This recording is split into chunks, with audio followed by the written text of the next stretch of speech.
इंदिरा गांधी की छाती पर 32 गोलियां दागी गई थी और उसके बाद भी हम इस देश के संविधान के लिए लड़ रहे हैं। राजीव गांधी के टुकड़े हो गए थे, उनके बेटे और बेटी को इकट्ठा करके उनकी लाश को घर लाना पड़ा। क्या बात करते हैं नरेंद्र मोदी। नरेंद्र मोदी ने आईएसआई को पहली बार इस देश की धरती में अगर पठानकोट में किसी ने बुलाया तो वो नरेंद्र मोदी हैं।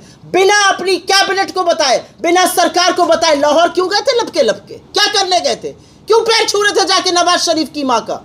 क्यों बिरयानी और सिवई खाने गए थे वहां पर? असलियत यह है कि आज भी कश्मीर में 48 घंटे पहले एयरफोर्स के ऑफिसर की शहादत होती है और नरेंद्र मोदी के नाम से श्रद्धांजलि का एक शब्द नहीं निकलता है। ये लोग आजादी के आंदोलन के दौरान मुखबिरी कर रहे थे, माफी लिख रहे थे और आजादी के बाद इनके जो कर्तव्य है वो सबके सामने है।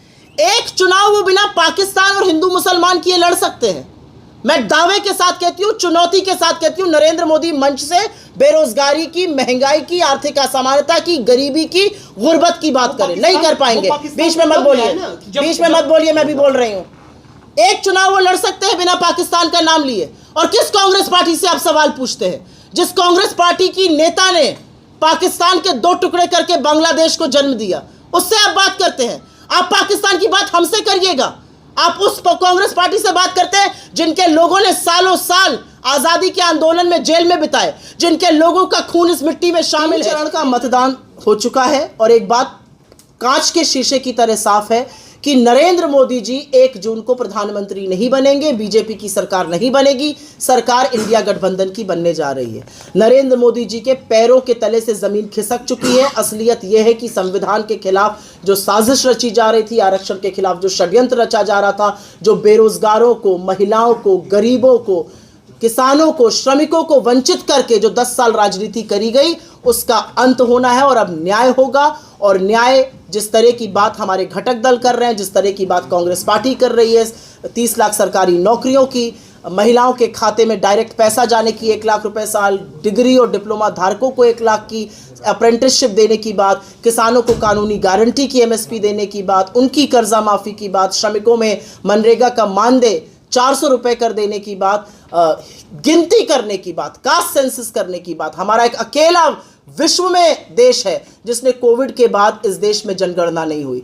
इधर उधर की झूठी बातें, इधर उधर का रागलाप करके जनता मोदी जी से चंगा चुकी है और मोदी जी भी जानते हैं कि तीसरे चरण के मतदान के बाद झोला उठाने का वक्त आ गया है।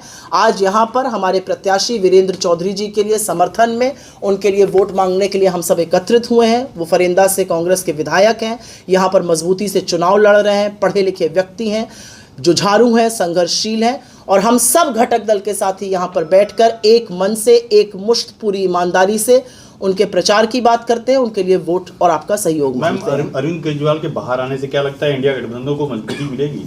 क्यों नहीं मिलेगी?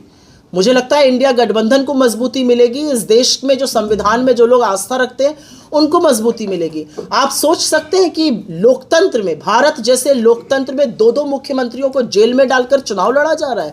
ये कौन से तरीके हैं? आप सोच सकते हैं कि चुनाव के जस्ट पहले सबसे प्रमुख विपक्षी दल के खाते सीज कर दिए जाते हैं। आप ये सोच सकते हैं कि मुख्य धारा के मीडिया को पूरी तरह से ब्लैकआउट कर देने के निर्देश दिए जाते हैं। ये अलग बात है कि मीडिया अब आपकी बात सुनने को तैयार नहीं, क्योंकि अब आवागमन की बेला है तो मीडिया भी थोड़े अपने तेवर दिखा रहा है। नरेंद्र मोदी जी ने अडानी और अंबानी का इतना बड़ा नाम लिया, भ्रष्टाचार का इतना बड़ा आरोप लगाया, कहा बोरों में भर भर के, टेम्पो में लाद लाद कर काला धन बांट रहे हैं, लेकिन आप जैसा प्रबुद्ध वर्ग उनकी बात पे कुछ कर ही नहीं रहा है। टीवी डिबेट ही नहीं हो रहा है, ईडी सीबीआई उनकी बात नहीं सुन रहा है, क्योंकि अब आने जाने की बेला है तो जाते हुए प्रधानमंत्री की बात अधिकतर सुनी नहीं जाती है। प्रधानमंत्री 400 पार की बात कर रहे हैं, वो कहते हैं सारे भ्रष्टाचारी एक मंच पे आ गए हैं, क्या कहेंगे? प्रधानमंत्री 400 की बात कर नहीं रहे हैं, कर रहे थे।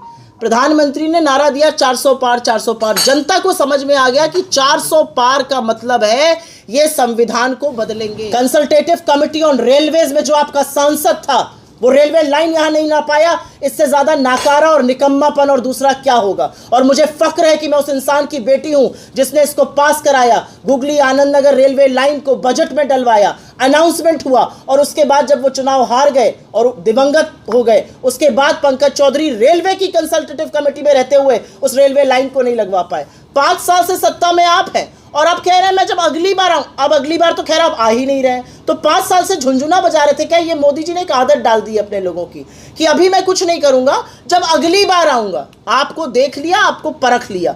अब जनता को एक जुझारू कर्मठशील व्यक्ति मिल चुका है और जनता उनको जिताने जा रही है। आपके फर्जी दावों की, आपके फर्जी वादों पर अब जनता बरगलाने वाली नहीं है।